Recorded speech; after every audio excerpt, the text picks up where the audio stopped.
What else do you want to know? So I eat up your tips and I want to know, how do I market podcasting in a way that makes people want to start one? I love this. I love this question because I am going to answer it with another question. And again, I think one of the things I like doing and want to try to do with the show is have people come on with specific questions and challenges and things they're trying to figure out, but that I have also seen are universal, right? And this definitely fits into that. So my first question for you is, why are you focused on how do I make people want to start a podcast as opposed to focusing on people that already want to start a podcast? I think around the awareness of people like who create content, for one, usually maybe rule out podcasts as being this technical thing of needing to have, I've heard a lot of different things. Like I don't have a voice for it. They don't like the sound of their own voice, or they don't have like the technical skills, or they don't have the time, all of which are things that don't necessarily need to get in the way of podcasting, because there's ways of, the shortcuts and ways to not have that be the objection, I guess. Let me ask it another way. Do you think there are not enough people who want to start a podcast for you to succeed with whatever it is you want to do? That's a great question. Do I think that there's not enough people? I think there are plenty of people that want to start a podcast, but it seems like there's this block of wanting to start it and actually starting it.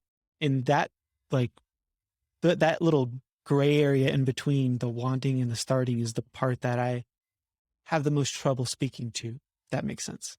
Okay.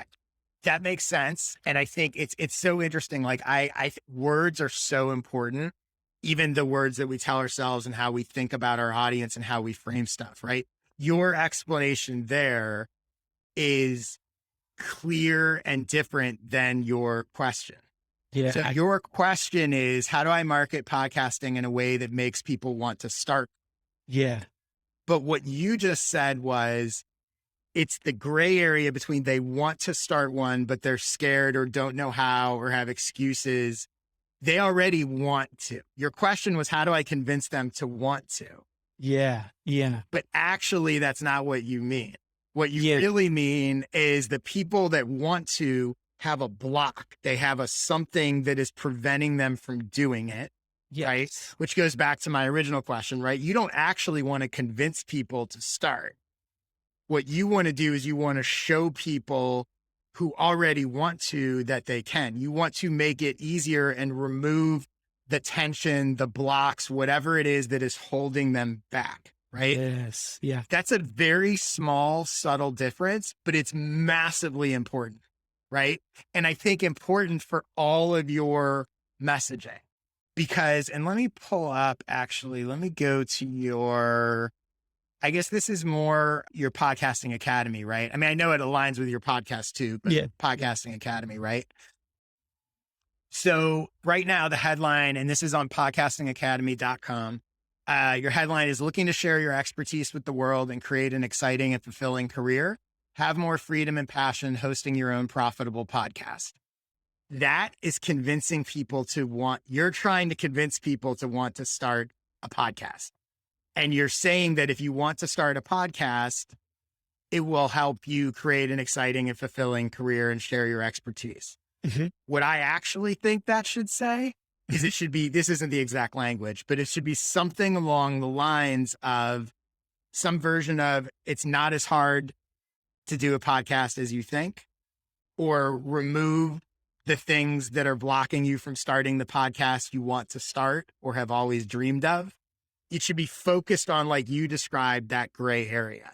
That's your key messaging, so that the person who looks at the site and says, I really want to do this. I just don't know where to start. I don't have the voice.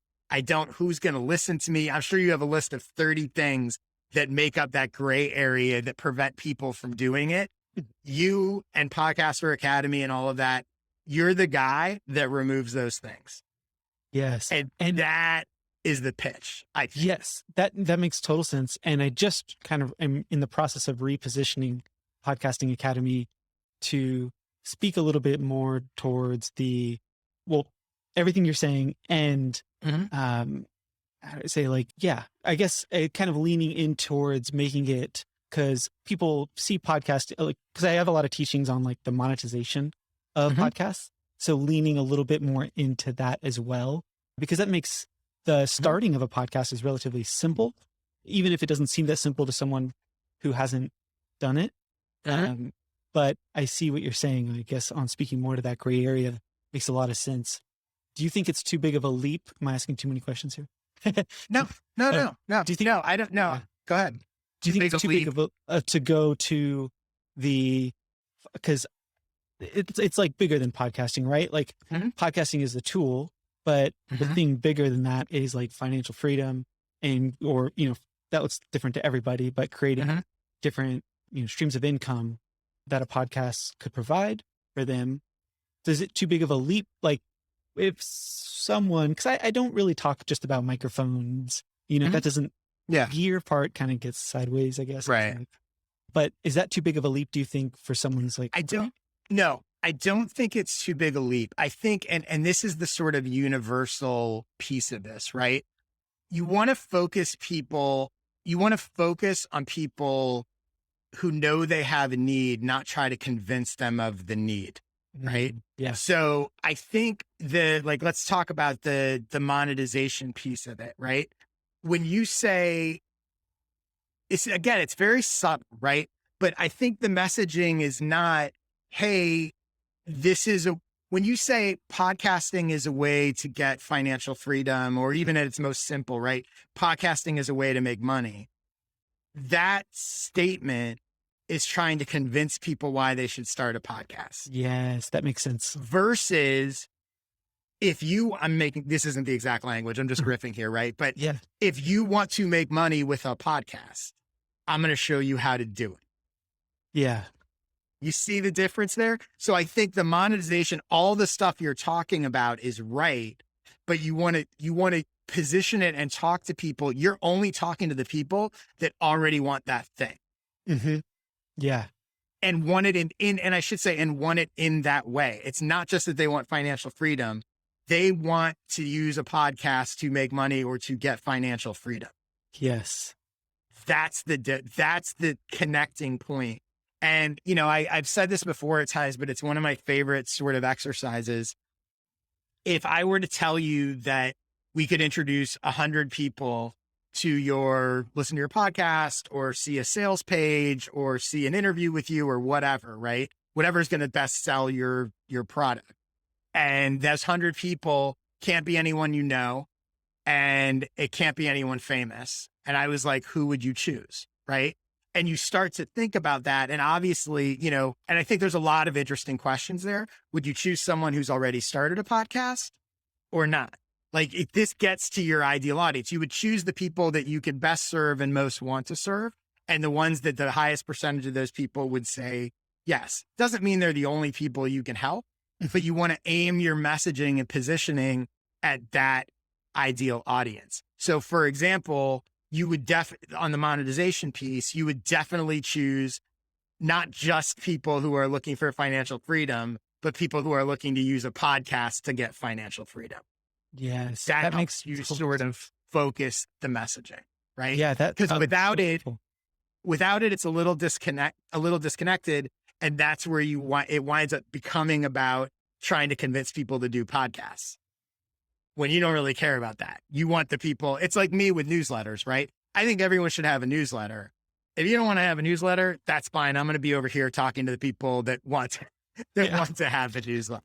Yeah, that makes a lot of sense, because I was feeling, because I just recently added, I've changed the page a million times, but just recently added that. And I was like, there's something missing here of like a qualifier almost, because if someone came on and they were like, this all sounds great, but I don't want a podcast. I'm like, well, that's it's Podcasting Academy, right? Right, exactly. So that everything you said makes total sense. And my brain just feels like it clicked into place like a puzzle. Thank you. Cool. Great.